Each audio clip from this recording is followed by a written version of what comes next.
चले। देखिए, जनन स्वास्थ्य चैप्टर हम लोग पढ़ रहे हैं।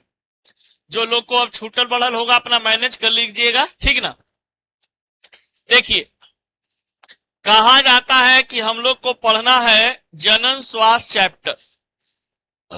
अब ये जो जनन स्वास्थ्य चैप्टर है, इस जनन स्वास्थ्य चैप्टर में हम लोग पढ़ रहे हैं, पिछले क्लास में पढ़ लिए थे जनन नियंत्रण के उपाय। जनन नियंत्रण के उपाय यानी कि जन्म नियंत्रण के उपाय में हम लोग देखे थे कि कॉन्डम का उपयोग कैसे किया जाता है, क्यों करते हैं, डायफ्राम का उपयोग कैसे होता है, कब करते हैं, क्यों किया जाता है, टोपा का यूज कब करते हैं, कैसे होता है, इसको क्यों यूज करते हैं। आज जो हम लोग को पढ़ना है बाबू, वो पढ़ना है भारत सरकार की जनसंख्या नीति। जब सरकार देखा, टॉपिक हम लोग का आज यही है कि सरकार देखता है कि भैया जब से भारत देश आजाद हुआ, ये जब से जनसंख्या वृद्धि में कोई एकदम रिकॉर्ड तोड़ ले है, समझ गया। तो ये तो गड़बड़ी वाली बात है। धीरे धीरे अगर जनसंख्या इतना बढ़ावेगा, हम दो हमारे गिन लो वाला, तो पता चलेगा कि पूरा भारत लॉक कर दिया है, समझ गए। फिर बहुत दिक्कत यहां होने लगेगा। इस चलते भारत को एक नियम बनाया गया। भारत सरकार को एक क्या किया गया, नियम बनाया गया। अब वो नियम जो बना, भारत सरकार जो नियम बनाया, ये 16 अप्रैल 1976 को, 16 अप्रैल 1976 को। तो ये तो आपका पॉइंट है इसमें कि भारत सरकार ने 16 अप्रैल 1976 को अपनी जनसंख्या नीति घोषित की, जिसका कुछ कंडीशन यहां पे बताया उसने। सबसे पहली बात बोलता है भारत सरकार की, देखिए आपका मशीन है, समझ गए, मेल और फीमेल है। अब ऐसा नहीं है कि जितना प्रोडक्शन आप कर सकते हैं भैया, उसमें हम एस्टिमेट लगावेंगे कि इतना प्रोडक्शन से ज्यादा नहीं होना चाहिए। अगर ज्यादा आप मान लीजिए कि बाल बच्चा लॉन्च करते हैं, तो उसमें क्या होगा, दिक्कत होगा। पहला कंडीशन देखिए, जो 1976 ईस्वी में नियम बनाया भारत सरकार, उसमें पहला चीज बोलता है कि लड़की का जो विवाह होगा, लड़का लड़की का जो विवाह होगा, उसमें लड़कों का उम्र जो है 21 वर्ष और लड़कियों का उम्र कितना, 18 वर्ष। अगर इससे कम उम्र में आप शादी ब्याह करते हैं तो वो कानूनी अपराध माना जाएगा, कानूनी अपराध माना जाएगा। मान लीजिए कि कोई लड़की अगर 18 साल से कम है, उसका शादी करवाते हैं, और अगर थाना उना में कोई केस कर देता है जाकर के, यह लड़की केस कर देती है कि हमको माई बाप है जो हमको उम्र कम है ब्याह करवा रहा है बरियरी, तो धर को कर माई बाप के डी ब्लॉक में थाना रेल देगा, समझ गया। तो ई चलते लड़की जब सियान हो जाती है तो कहा जाता है कि उसको पहले पूछ लिया जाता है कि तुमको शादी ब्याह करना है जी, तब बोल की हाँ, तो मन तो अंदर से रहवे करता है, समझ गए। खाली ऊपरे ऊपरे कहती है कि ना अभी पढ़ेंगे लिखेंगे, समझ गए, अपना पैर पे खड़ी होवेंगे। ऐसे का दूसर के पैर पर खड़ी है कि अपने पैर पर खड़ी है। तो ई बताइए, तब विवाह के उम्र के लिए लड़कों का उम्र कितना किया गया बाबू, 21 वर्ष, कि लड़का 21 साल में ब्याह करेगा और लड़की 18 वर्ष में। जहिया से नियम पारित हुआ है, जहिया से आओ दिक्कत होने लगा, समझ गया। पहले के जमाना में देखना कि तनिए के लड़का लड़की के ब्याह हो जाता था, से 20 साल पहले 25 साल पहले, मैंने इतना लोग कहा था कि तनिए में मतलब ब्याह कर दिया, 8वां 9वां में लड़का पढ़ रहा है, 5वां 6वां में लड़की पढ़ रही है, हो गलो, समझ गया। लड़का लड़की भटकता भी नहीं था, समझ गए। जो मान लीजिए कि इधर उधर डिंग डोंग लड़का लड़की कर रहा है आज के जनरेशन में, ये एज गैप के कारण हो रहा है। 20 साल 25 साल तक पढ़ रही लिख रही है, किसी से उसको प्रेम मोहब्बत इश्क हो गया, उसके साथ भाग गई, ये वो कर ली, ये कर ली, समझ गए। ये सब ज्यादा अब देखने को मिल रहा है। जैसे ही एज में रिलैक्स छूट दिया गया और बिगड़ना शुरू हो गया लोग। पहले के जमाना में देखिए, हमनी के माई बाप, इस लव स्टोरी मिलता है उन लोग के, न माई के न बाप के। हमनी के जो जनरेशन आवेगा दोनों के मिलेगा, समझ गया, लड़कावों के मिलेगा, लड़कियों के मिलेगा। अब तुम सोचेगा कि नहीं हमर वाली आवे तो कोई ओकरा फसैले न रही, हो ही नहीं सकता है, समझ गए। अब मान लो कि तुम्हारी वाली अगर वो सोचे बेचारी कि ना हमर वाला जो मिले एकदम सुथर है, कोई दिक्कत ना रहती, हो ही नहीं सकता। आजकल का जनरेशन एकदम लौक है, समझ गए। न तोरा बढ़िया मिलता हो ना तू और बढ़िया मिल में, दोनों एकदम इक्वल इक्वल। तो ये सब सिस्टम बिगड़ते जा रहा है। पहले के जमाना में ये सब चीज नहीं होता था, क्योंकि कम उम्र में शादी ब्याह कर दिया गया, लड़की का उम्र कम है, ब्याह कर दिया, बाल बच्चा हो गया, समझ गए। बाद में गरीबी गरीबी रहे अलग बात है, लेकिन भाई ब्याह तो हो गलो ना, ठीक ना, ये होता था। फिर क्या हुआ कि बालिकाओं की शिक्षा तथा बाल आहार पर ध्यान दिया जाए। बालिका का जो शिक्षा है, यानी कि उसको पढ़ाने लिखाने पर ध्यान दिया जाए, लड़कियों लोग को उसको आहार पर ध्यान देने का मतलब कि न कि उसको मठा रोटी खिला रहे हैं, मठा भात खिला रहे हैं, और बेटा के एकदम पूरा एकदम दही भात खिला रहे हैं, समझ गए, एकदम चिकना रोटी खिला रहे हैं, ऐसा नहीं। बेटा बेटी को एक समान मानना है और उसको पढ़ाना लिखाना है और उसको संतुलित आहार भी देना है, समझ गए। क्योंकि लड़की जो होती है, कहा जाता है कि घर के लक्ष्मी होती है, और तो लड़का माने ऐसी होता है घर के लक्ष्मी तो लड़का भी लक्ष्मा होता है, लक्ष्मी नहीं होता है। अब सुनो, आंध्रा बहिरा लक्ष्मी कमा के तो लड़के ना लाता है जी, वो तो खाली फ्लिपकार्ट से घुचुक घुचुक शॉपिंग करती है। अब देखो, तो बालिकाओं की शिक्षा और बाल आहार पर ध्यान देने की बात कौन बताता है? भारत सरकार, कि भैया लड़की लोग को भी शिक्षा और उसको संतुलित आहार मिलना जरूरी है।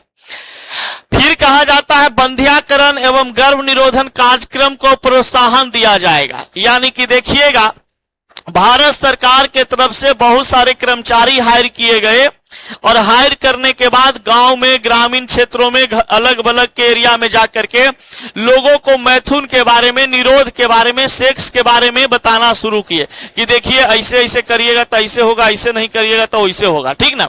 तो इसके बारे में लोगों को बताना शुरू किए। ये बंध्याकरण का होता है, तो ये नसबंदी होता है, पुरुषों में भी नसबंदी और महिलाओं में भी होता है नसबंदी, समझ गए। तो ये नसबंदी जो होता है महिला में, ये फलोपियन ट्यूब नलिका को काट के बांध दिया जाता है, समझ गए। और पुरुषों में वैस डिफरेंस नस को काट करके बांध दिया जाता है।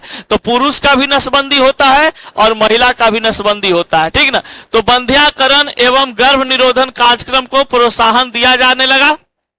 फिर यहां पे आता है बाबू कि परिवार कल्याण के लिए कार्य करने वाली संस्थाओं को, जैसे मान लीजिए कि कोई ऐसा संस्था बना चुका है जो किसी के परिवार के कार्यक्रम को या परिवार कल्याण के लिए अपना मतलब कि पूरा जिज्ञासा लगाए हुए है, पूरा उसको सुधारने में लगाए हुए हैं, तो उस टाइप के जो संस्थान है या संस्था है, उसको सुधारने के लिए और बेहतर बनाने के लिए उसको सरकार प्रोत्साहन राशि देना शुरू किया। जैसे कुछ कुछ एनजीओ नहीं होता है, उस एनजीओ में जाइएगा, मान लीजिए कोई महिला पीड़ित है, लड़की पीड़ित है, उसका हस्बैंड है जो मारधार करता है या गलत उसके साथ कुछ करता है, तो वो एनजीओ में जाकर के कंप्लेन करती है, तो एनजीओ वाला प्रशासन के साथ आता है और महिला को न्याय दिलाता है, समझ गए। तो अगर लड़की के साथ कुछ गलत हो, शादी वादी होला के बाद, तो डरना नहीं है, तुरंत किसी थाना में, महिला थाना में जाइए, या तो किसी एनजीओ, महिला का जो एनजीओ है उससे वो करिए। सब महिला एनजीओ से संपर्क नहीं करना है, कुछ चुतिया भी औरत बैठल रहती है, आपको गलत डायरेक्शन में ढकेल देगी, उसका फायदा उठाती है। जैसे बहुत सारा ऐसा जो होता है, महिला के लिए जो आयोग बनाया जाता है, एनजीओ बनाए जाते हैं, उसमें महिला लोग रहती है बैठी हुई, आपको गोल गोल बढ़िया बढ़िया बात बोलेगी, समझ गए, और आपको अपने चक्कर में फंसा लेगी और फिर दूसरा रास्ता में आपको ठेल देगी, गलत रास्ता में आपको ठेल देगी कि तुमको इतना अच्छा बना देगी, कहेगी ना तुम बहुत अच्छा हो, यह हुआ हो, और जो सुंदर देखने उखने में लड़की रहती है ना, उसको और जल्दी कर देती है। इसलिए थाना उना के पास जाइए, या कोई ट्रस्टेड ऐसा ट्रस्ट हो, एनजीओ हो, उसके पास जाकर के कंप्लेन करिए, शिकायत करिए। इन्हें कि जो मतलब जिसका अच्छा रिव्यू नहीं है, अच्छा उसके बारे में नहीं सुने हैं, तो उसके पास नहीं जाइए, क्योंकि महिला के साथ महिला गलत करवाती है, पुरुष जल्दी गलत नहीं करवाता है, समझ गए। बहुत ऐसा चीज में देखे हैं कि एनजीओ ऐसा चलाती है महिला लोग, जिसमें कोई लड़की या महिला जाती है उसको शिकायत करने के लिए कि हमारे साथ ऐसे ऐसे हो रहा है, उस लड़की का गलत फायदा उठा लेता है उस एनजीओ वाला, उसको बढ़िया से बहला फुसला लेगा, समझ गए, और उसके साथ गलत संबंध, सेक्स वर्कर बना देता है, समझ गए। लास्ट में फिर इधर उधर पिठाना शुरू कर देता है। और लड़की लोग भी मान लीजिए कंगाली छाइल है, पैसा कौड़ी नहीं है, मान लीजिए कि 5,000 10,000 रुपया आता है, तो वो भी पूरा एकदम खुश हो जाती है कि चलो क्या दिक्कत है, पैसा तो आ न रहा है, अपना मेंटेनेंस अच्छा से करेंगे, ये हुआ। बहुत प्रकार की चीज होता है। और कुछ कुछ एनजीओ में जो महिला होती है बहुत अच्छी होती है, समझ गए, वो आपको सही डायरेक्शन देगी, सही मार्गदर्शन देती है, कोई दिक्कत नहीं होता है, ठीक ना। तो अगर शादी वादी के बाद किसी भी प्रकार का दिक्कत हो तो सबसे पहले महिला आयोग के पास जाइए, जो सरकारी है, महिला थाना वगैरह है उसके पास जाइए। उसके बाद कहा जाता है कोई ऐसा ट्रस्टेड एनजीओ हो उसके पास जाकर के अपना शिकायत दर्ज करवाइए, ठीक ना। ये ना कि जहां तहां चल जाओगी कोई एनजीओ के पास आपका गलत इस्तेमाल कर लेगा, ठीक ना। तो कुछ कुछ परिवार कल्याण के लिए कार्य करने वाली संस्थाओं को प्रोत्साहन दिया जाता है। अब देखिए, राज्यों में की अनिवार्य बांध्यकरण कानूनी बनाने वाली की छूट दी जाती है। देखिए, कहा जाता है कि बांध्यकरण कहने का मतलब है कि अगर आप नसबंदी उसबंदी करवाना चाहते हैं तो उसके लिए भी नियम कानून है। जैसे मान लीजिए कि कोई लड़का है और लड़का अगर चाह रहा है 15-16 साल के या 20 साल के लड़का शादी वादी नहीं हुआ है और वो अगर डॉक्टर के पास जाएगा और कहेगा कि हमको नसबंदी करवाना है तो उसको नसबंदी डॉक्टर नहीं करेगा, समझ गए, क्योंकि इसके पीछे नियम है। लड़का को नसबंदी क्यों करेंगे, उसका भैया आगे जनरेशन तो फिर बढ़ेगा नहीं, बाल बच्चा तो पैदा कर नहीं सकता है। तो कम से कम 2-3 गो बाल बच्चा हो जाए, 1-2 हो जाता है, आपका जनरेशन बढ़ने लायक काम हो गया, यानी आपका बाल बच्चा हो गया, तो आप जाकर के नसबंदी करवा सकते हैं, महिला या पुरुष को। तो पुरुष का जो नसबंदी होता है उसमें बताए थे कि उसमें वास्ट डिफरेंस नस को काट करके हटा दिया जाता है, मोड़ दिया जाता है। और महिला को जब नसबंदी किया जाता है तो फ्लोपियन ट्यूब को काट करके हटाया जाता है या बांध दिया जाता है, ठीक ना। तो नस को काट करके बांध देना ही क्या कहलाता है, बंध्याकरण कहलाता है। क्या कहलाता है, बंध्याकरण कहलाता है। अब देखिए, परिवार नियोजन कार्यक्रमों का प्रचार प्रसार किया जाए। परिवार नियोजन कहने का मतलब कि जैसे मान लीजिए कि गांव में अनपढ़ कुछ व्यक्ति हैं, पढ़े लिखे व्यक्ति हैं, वो तो समझदार होते हैं, वो लोग आर्थिक स्थिति दैनिक स्थिति सब समझते हैं, ठीक ना। पढ़ाई करने से यही सब चीज फायदा होता है कि आपका जीवन शैली आगे चल करके अच्छा होगा, ठीक ना। और जो बेचारा अनपढ़ है उनको कुछ पता नहीं है, तो जैसे मान लीजिए हमनी के बियाह होगा, मैंने हमर तो हो गया, तोहनी के होगा, तब बताइए कहोगे कौची कि हम दो हमारे दो, ठीक ना। लेकिन जो हमारा गांव के सारू भाई सब है, समझ गया, जो मतलब कि अथी है, एकदम नहीं पढ़ा लिखे ले, नहीं जानता उनता कुछ होता है, वो कहेगा कौची हम दो हमारे इतना मनी है गिन लो समझ गए, सब हमारे बाल बच्चा है, देखो, समझ गए। तो उसमें भैया बहुत दिक्कत होता है। ज्यादा बाल बच्चा का बताए थे ना कि ज्यादा बाल बच्चा ज्यादा जनसंख्या होने से बहुत दिक्कत होता है। सबसे पहली दिक्कत कि आपका दैनिक स्थिति खराब रहेगा, आर्थिक स्थिति खराब रहेगा, आपका स्वास्थ्य पर असर पड़ेगा, खराब आपका स्वास्थ्य रहेगा, दिन भर टेंशन में रहोगे कि 2 बेटी के ब्याह किए हैं, 2 बेटी के आओ ब्याह करना है, अगला साल 2 बेटी के अंगा पैंट ला के दिए थे, 2 बेटी के आओ अंगा पैंट ला के देना है, समझ गए, फला 2 के पढ़ाए थे, 2 के आओ पढ़ाना है, उसको कॉपी घटल है तो एक किताब घटल है, वो अमरूद खाएगा तो ये संतरा खाएगा, समझ गए, बड़ी प्रकार के दिक्कत होता है। और 2 रहता है तो कोई दिक्कत नहीं रहता है, एगो सियान हो जाता है 5-6 साल के तो एगो लॉन्च होता है, समझ गए कोई दिक्कत नहीं है। तब परिवार नियोजन अपनाने वाले परिवारों को अनेक सुविधाएं प्रदान दी जाती है। देखिए, जैसे अभी नियम लागू कर दिया है, आने वाला समय में कह दिया है कि सरकारी नौकरी उन्हीं को मिलेगा जिनका घर में, जिनका माता पिता का क्या रहेगा, 2 बाल बच्चा रहेगा। मान लीजिए कि अभी हमको सरकारी नौकरी नहीं लगल है, अगर हमको 2-3 4 बाल बच्चा हो जाए, समझ गए, और सरकारी नौकरी फिर हम नहीं कर सकते, 3-4 बाल बच्चा को सरकारी नौकरी करना मना है, समझ गए, नियम लगा देगा। फिर अभी नियम ऐसा लगाया है कि जिसका 2 से ज्यादा बाल बच्चा है वो कोई विधायक उधायक कथी का मुखिया उखिया सरपंच उरपंच का चुनाव नहीं लड़ सकता है, समझ गए। तो ये सब भारत सरकार चाह रहा है कि आपका जनसंख्या कंट्रोल में रहे, आपका घर का स्थिति, आपका मानसिक स्थिति, आपका स्वास्थ्य का स्थिति कैसा हो, सही हो, ठीक ना। तो सरकार भी कुछ कुछ कभी कभी जनता के लिए अच्छा सोचता है, और कुछ कुछ सरकार आता है तो अपने बारे में सोचता है कि हमारा बंगाल में सरकार बन जाए तो बिहार में सरकार बन जाए, जनता मर जाए, छूछे रोटी नून खाए, कोई दिक्कत नहीं है, लेकिन हमारा सरकार बनल रहना चाहिए। जैसे अभी के सरकार बीजेपी कर रही है, ठीक ना, जनता जाए भाड़ में, हम चले बंगाल में। अब देखिए, अब आता है आगे बाबू लैगिंग विषमता। हाँ, एक चीज इसमें और, जब बकैती कर ही रहे तो एक चीज बढ़िया चीज बता ही देते हैं। कहा जाता है कि यहां पर आप देखे हैं कि ये सरकार कोई नियम क्यों बताना पड़ा कि लड़कों का उम्र 21 साल और लड़कियों का उम्र 18 साल होना चाहिए, ऐसा क्यों? तो देखिए, पहले के जमाना में लड़का का उम्र कम होता था, 15-16 साल में, 15-16 साल से भी कम में ब्याह कर दिया जाता था, समझ गए। और लड़की जब मान लीजिए 6-7 साल 8 साल की होती थी उसको शादी कर दिया जाता था। मान लीजिए 10-12 साल 13 साल की उम्र में इतने ही तो माँ बन जाती थी। 12-13 साल की उम्र में इतने तो वो कहाँ बन गई, माँ बन गई। अब बेचारी के बताओ 12-13 साल की उम्र में कोई लड़की माँ बनेगी जी, तो उसका शरीर का स्वास्थ्य कैसा रहेगा, खराब रहेगा। उसका मानसिक स्थिति कैसा रहेगा, खराब रहेगा। वो बेचारी न कुछ आगे सोच सकती है, न कुछ आगे पीछे कुछ अपना कर सकती है। वो अपना बस लइके खेलते होकर दुनियादारी खत्म हो जाएगा कि नहीं हो जाएगा।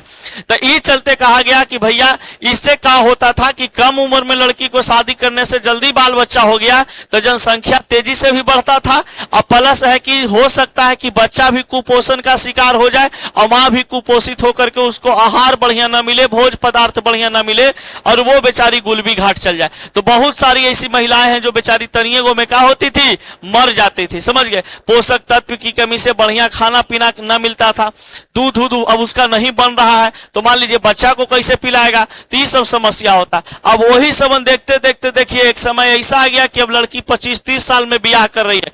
आने वाला 10 साल सिचुएशन में ऐसा हो जाएगा कि लड़की ब्याह करने से मना कर देगी। 5 साल नहीं 10 साल के बाद कहिएगा कि बंसल सर सही बताए थे, लड़का लड़की कोई ब्याह करना नहीं चाहेगा, समझ गया, कहेगा बस काम चल रहा है, काम खत्म, समझ गया, और शादी ब्याह नहीं करेंगे। बाल बच्चा पैदा करने की बात होगा तो कहेगा कोई अनाथ उनाथ के गोद ले लेंगे, ना तो कैसे होम डिलीवरी करवा लेंगे, समझ गए, डाउनलोड करवा के किसी से अपने पास रख लेंगे, समझ गए। माने शादी ब्याह का बंधन में बंधना या तो लड़की नहीं चाहेगी न तो लड़का चाहेगा। जैसे बहुत सारे प्रकार के दिक्कत है। मान लीजिए कि कोई लड़का है, अब कोई लड़का शादी ब्याह कर लिया, उसकी गर्लफ्रेंड है, तो अब गर्लफ्रेंडवा से प्यार कर रहा है, फॉर्मेलिटी के रूप में औरतियों के रख ले है, समझ गए, लेकिन औरतिया से बेचारा प्यार नहीं कर पा रहा है क्योंकि इन्हें गर्लफ्रेंडवा है। अब क्या होता है कि बेचारी औरत का जीवन कष्ट में चल जाता है। तो आने वाला 10 साल में सबके पास ऐसा सिचुएशन होगा, एगो घर वाली एगो बाहर वाली, समझ गया, और लड़कियों के पास ऐसा सिचुएशन होगा, एगो ऑफिस वाला एगो घर वाला, समझ गया, 2 सिचुएशन होगा। तो दोनों में से कोई वो अपना पैर पे खड़ा रहेगी, लड़को अपना पैर पे खड़ी रहेगा, कहेगा तलाक तलाक तलाक, तो कहेगा जो जो जो, समझ गया, कोई काम ऐसा न है। अब देखिए लैगिंग विषमता का है, इनक्वलिटीज बिटवीन की बात करते हैं। यहां पर बताया जाता है बाबू कि लड़का लड़की में अंतर जो है ना भीतर ही से तय होके आता है और ये लोग करना शुरू कर देते हैं। जैसे कि हम लोग को पता है कि लड़का लड़की का निर्माण कैसे होता है, इसके बारे में पहले समझ लीजिए बाले एंड बच्चे। सबसे पहली बात है कि यहां पर कोई इस प्रकार से मान लीजिए कि एक मेल है, यानी एक पुरुष है, यहां पर एक पुरुष है, मेल है, और एक यहां पर बढ़िया एगो कोई फीमेल है, ठीक ना, ये फीमेल है, आई कौची है, मेल है। अब देखिए ये मेल के पास कहा जाता है कि मेल के टेस्टिस के अंदर में यानी वृषण के अंदर में जो स्पर्म होता है, तो इस स्पर्म के अंदर में बीर सीमेन इसको बोलते हैं, कहने गया हो। देखिए मान लीजिए कि टेस्टिस है, टेस्टिस में सीमेन बनता है जिसको हम क्या बोलते हैं बाबू, बीर बोलते हैं। तो बीर में कहा जाता है कि 90% आपका प्रोटीन की उपस्थिति होते हैं और 10% आपका क्या होता है, स्पर्म होता है, जिसको हम क्या बोलते हैं, शुक्राणु। अब इस शुक्राणु में कहा जाता है कि एक्स और वाई गुणसूत्र पाए जाते हैं। क्रोमोसोम्स के रूप में, गुणसूत्र के रूप में क्या होता है, एक्स और वाई गुणसूत्र होता है। अगर महिला की बात करें, विद्यार्थी ध्यान दो, महिला का अंडाशय होता है और अंडाशय से निकलता है अंडाणु। क्या निकलता है, अंडाणु। और इस अंडाणु में कहा जाता है एक्स गुणसूत्र होते हैं। तो महिला के अंडाणु में कौन सा गुणसूत्र होता है, एक्स गुणसूत्र होते हैं। अब देखिए महिला के मान लीजिए कि अंडाणु जब बनता है तो एक्स गुणसूत्र तैयार है और पुरुष का गुणसूत्र है जो एक्स वाई हमेशा तैयार रहता है, समझ गए, इसमें बनने में समय ज्यादा नहीं लगता है। अब देखिए जब ये दोनों आपस में संबंध बनाता है, मान लीजिए कि दोनों के बीच में सेक्स संबंध बना और लड़की के अंडाणु जो है बाहर निकला हुआ था, फलोपियन ट्यूब में आया हुआ था, और लड़का का शुक्राणु चला गया, यानी पुरुष का शुक्राणु चला गया। तो जब कोई एक्स लड़का का गुणसूत्र और लड़की का एक्स गुणसूत्र मिलता है तो ई बना देता है आपके पास क्या चीज, एक लड़का का जन्म होता है, एक शिशु बच्चा का जन्म होता है। तो एक्स और वाई मिल सॉरी लड़की का होता है, एक्स और एक्स मिल करके क्या बना देता है, लड़की। तो इसका भी गुणसूत्र क्या बन जाता है, एक्स एक्स। लड़की का गुणसूत्र क्या हो जी, एक्स एक्स। अब यहां पर देखिए, यहां पर मान लीजिए कि लड़का का वाई और लड़की का एक्स, ये दोनों आपस में मिल गया तो ई बना दिया एक्स और वाई। तो एक्स वाई से क्या चीज का जन्म होगा, लड़का का निर्माण होगा, बच्चा का जन्म होगा। तो लड़का में किस प्रकार का गुणसूत्र बनता रह जाएगा, एक्स और वाई। अब कहा जाता है कि एक्स वाई और एक्स एक्स जो होते हैं ये निषेचन के दौरान होता है। ये किसके दौरान होता है, निषेचन के दौरान। यानी कि जब कोई महिला किसी पुरुष के साथ संबंध बनाती है और उनके अंडाणु के साथ पुरुष का शुक्राणु रिएक्ट करता है तो उस अंडाणु में एक्स एक्स होता है और शुक्राणु में एक्स वाई होते हैं। अगर एक्स रिएक्ट कर गया एक्स के साथ और वाई रिएक्ट कर गया वाई के साथ, वाई रिएक्ट कर गया एक्स के साथ तो लड़का, और एक्स एक्स रिएक्ट कर गया था लड़की। अब देखिए क्या होता है कि मान लीजिए कोई ऐसा लड़की है, महिला है जो खाली लड़की पैदा कर रही है, खाली लड़की पैदा कर रही है, लड़की पैदा हो रहा है उनका। तो कुछ लड़का जो है जात वो डायरेक्ट लड़की पर ब्लेम डाल देता है कि लड़कीए में कुछ दिक्कत है जिस कारण से लड़की पैदा हो रहा है, लड़का पैदा नहीं हो रहा है। लेकिन लड़का पैदा हो चाहे लड़की पैदा हो, अगर मान लो 5 गो बेटी हो जाए या 5 गो खाली बेटा पैदा हो जाए तो समझ लीजिए कि ज्यादा बेटी पैदा हो या बेटा, उसका जिम्मेवार कौन है, पुरुष जिम्मेवार है। कौन जिम्मेवार है, पुरुष जिम्मेवार है। क्योंकि पुरुष के पास 2 गुणसूत्र होते हैं, महिला के पास तो बाबू का होता है, एक ही प्रकार का गुणसूत्र होता है, एक्स एक्स। तो ये जिम्मेवार नहीं होती है। तो तुम लोग को ये किसी अगल बगल में ऐसा दिखाई दे तो कोई मर्दाना है जो बेचारी को तंग करे तो 2-4 थाप लगाना पहले, उसके बाद हमारे वीडियो दिखाना, ठीक ना, कि देख मास्टर काबुल को, ठीक ना। तो समझ लो। तो यहां पर कोई भी इंसान जैसे न होता है, अपने अलग बलग देखिएगा, बाल बच्चा पैदा नहीं होगा ना तो क्या कर देता है, लड़कीए पर ब्लेम डाल देता है कि न हुई थो एकरा ये दिक्कत हो, दिक्कत हो, भक्ति नहीं से करवे, ऐसे फलाना ढकाना कुछ खिले लो पिले लो, ऐसे बोल देता है। लेकिन सबसे ज्यादा दिक्कत किसमें होता है, लड़का में दिक्कत होता है। लड़का को टेस्ट करवाना चाहिए, लड़का को सब चीज के बारे में जानना जरूरी है, ठीक ना। लड़की के पास तो भैया एक्स एक्स गुणसूत्र है, खाली लड़की को पीरियड आना चाहिए। अगर उनका पीरियड आ रहा है वो मां बनने के लिए तैयार है। कुछ हाँ बाद में होता है, कहीं पे यूट्रस इन्फेक्शन वगैरह ऐसा होता है ना तो समस्या होती है, लेकिन वो सब बात बाद में करेंगे। तो इस प्रकार से ये हुआ नेचुरल तरीका से बाल बच्चा पैदा करने का तरीका।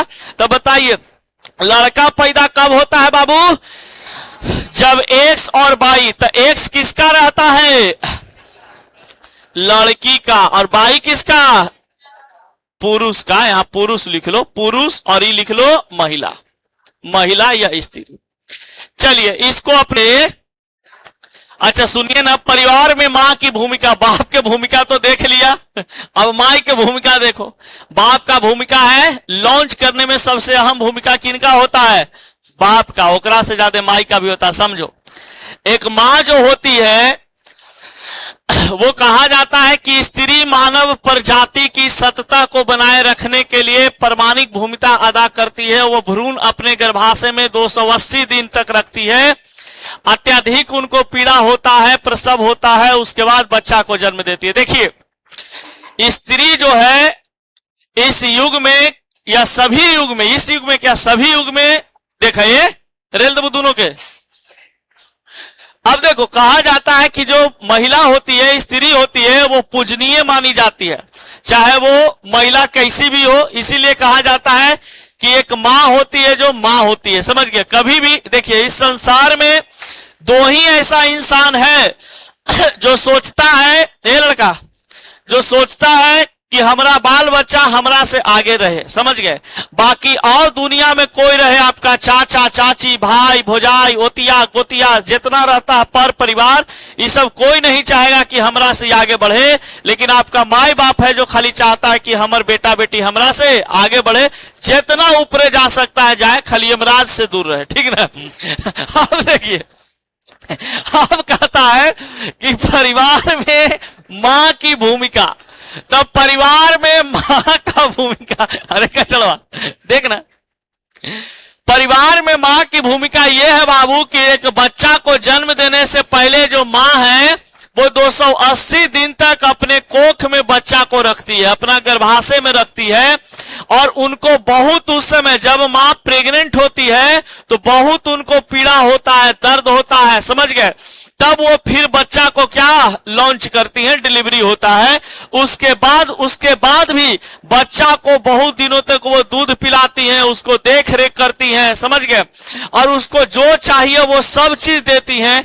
और लास्ट में बड़का को बचवा बचिया होता है तो कहता है कि हम अपना मर्जी से भागे हैं घर से, समझ गए, हमारा कुछ होगा तो मम्मी पापा जिम्मेदार होगा, केस कर देंगे, समझ गए, मुकदमा कर देंगे। अरे लोला लोली जतनी गो से लॉन्च कर कहो, पालको पोसको बड़का गो कर कहो, और अब सियान हो गए ही तो बात कही थी जी कि हम अपना मर्जी से भागे हैं, कैमरा में बोली थी टंकरिया हम हर किस्सा सार दी हूं। चलिए अब बढ़ते हैं आगे, बंधुता की ओर नेक्स्ट क्लास में पढ़ेंगे, ठीक ना। तो ये सब नहीं कर